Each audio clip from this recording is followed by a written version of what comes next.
England has no parallel instances to show, of promotions from the ranks of the army to the highest military offices, which have been so common in France since the First Revolution. La carrière ouverte aux talents has there received many striking illustrations, which would doubtless be matched among ourselves where the road to promotion is open. Hawke, Humbert, and Pichegru began their respective careers as private soldiers. Hawke, while in the King's army, was accustomed to embroider waistcoats to enable him to earn money wherewith to purchase books on military science. Humbert was a scapegrace when a youth. At 16 he ran away from home, and was by turns servant to a tradesman at Nancy, a workman at Lyons, and a hawker of rabbit skins. In 1792, he enlisted as a volunteer, and in a year he was general of brigade. Kleber, Lefebvre, Saquet, Victor, Lannes, Soult, Massena, Saint-Cyr, d'Erlon, Murat, Augereau, Bessières, and Ney, all rose from the ranks. In some cases promotion was rapid, in others it was slow. Saint-Cyr, the son of a tanner of Toul, began life as an actor, after which he enlisted in the Chasseurs, and was promoted to a captaincy within a year. Victor, Duc de Belluno, enlisted in the artillery in 1781. During the events preceding the revolution he was discharged.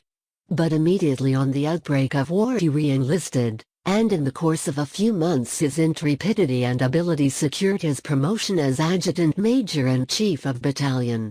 Murat, Le Beausobreur, was the son of a village innkeeper in Périgord, where he looked after the horses. He first enlisted in a regiment of chasseurs, from which he was dismissed for insubordination, but again enlisting, he shortly rose to the rank of colonel. Ney enlisted at 18 in a hussar regiment, and gradually advanced step by step. Kleber soon discovered his merits, surnaming him the Indefatigable, and promoted him to be adjutant general when only 25. On the other hand, Soult was 6 years from the date of his enlistment before he reached the rank of sergeant. But Soult's advancement was rapid compared with that of Massena, who served for 14 years before he was made sergeant. And though he afterwards rose successively, step by step, to the grades of colonel, general of division, and marshal, he declared that the post of sergeant was a step which of all others had cost him the most labor to win. Similar promotions from the ranks, in the French army, have continued down to our own day. Chung Garnier entered the King's bodyguard as a private in 1815. Marshal Bugeaud served 4 years in the ranks, after which he was made an officer. Marshal Randon, the present French Minister of War, began his military career as a drummer boy. And in the portrait of him in the gallery at Versailles, his hand rests upon a drum head, the picture being thus painted at his own request. Instances such as these inspire French soldiers with enthusiasm for their service, as each private feels that he may possibly carry the baton of a marshal in his knapsack.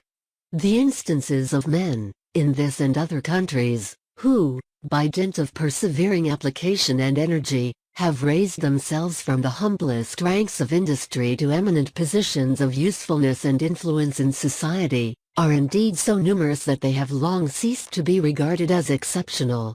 Looking at some of the more remarkable, it might almost be said that early encounter with difficulty and adverse circumstances was the necessary and indispensable condition of success. The British House of Commons has always contained a considerable number of such self-raised men, fitting representatives of the industrial character of the people. And it is to the credit of our legislature that they have been welcomed and honored there. When the late Joseph Brotherton, member for Salford, in the course of the discussion on the 10 Hours Bill, detailed with true pathos the hardships and fatigues to which he had been subjected when working as a factory boy in a cotton mill, and described the resolution which he had then formed, that if ever it was in his power he would endeavor to ameliorate the condition of that class, Sir James Graham rose immediately after him, and declared, amidst the cheers of the House, that he did not before know that Mr. Brotherton's origin had been so humble, but that it rendered him more proud than he had ever before been of the House of Commons, To think that a person risen from that condition should be able to sit side by side, on equal terms, with the hereditary gentry of the land. The late Mr. Fox, member for Oldham, was accustomed to introduce his recollections of past times with the words, "When I was working as a weaver boy at Norwich." And there are other members of Parliament, still living, whose origin has been equally humble. Mr. Lindsay, the well-known ship owner, until recently member for Sunderland, once told the simple story of his life to the electors of Weymouth, in answer to an attack made upon him by his political opponents. He had been left an orphan at 14, and when he left Glasgow for Liverpool to push his way in the world, not being able to pay the usual fare, the captain of the steamer agreed to take his labor in exchange, and the boy worked his passage by trimming the coals in the coal hole. At Liverpool he remained for 7 weeks before he could obtain employment, during which time he lived in sheds and fared hardly, until at last he found shelter on board a West Indiaman. He entered as a boy, and before he was 19, by steady good conduct he had risen to the command of a ship. At 23 he retired from the sea, and settled on shore, after which his progress was rapid. He had prospered, he said, by steady industry, by constant work, and by ever keeping in view the great principle of doing to others as you would be done by. The career of Mr. William Jackson, of Birkenhead, the present member for North Derbyshire, bears considerable resemblance to that of Mr. Lindsay. His father, a surgeon at Lancaster, died, leaving a family of 11 children, of whom William Jackson was the 7th son.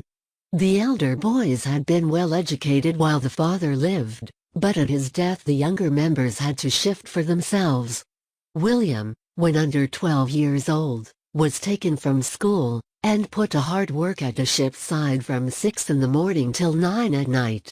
His master falling ill, the boy was taken into the counting-house, where he had more leisure. This gave him an opportunity of reading, and having obtained access to a set of the Encyclopaedia Britannica, he read the volumes through from A to Z, partly by day, but chiefly at night. He afterwards put himself to a trade, was diligent, and succeeded in it. Now he has ships sailing on almost every sea, and holds commercial relations with nearly every country on the globe.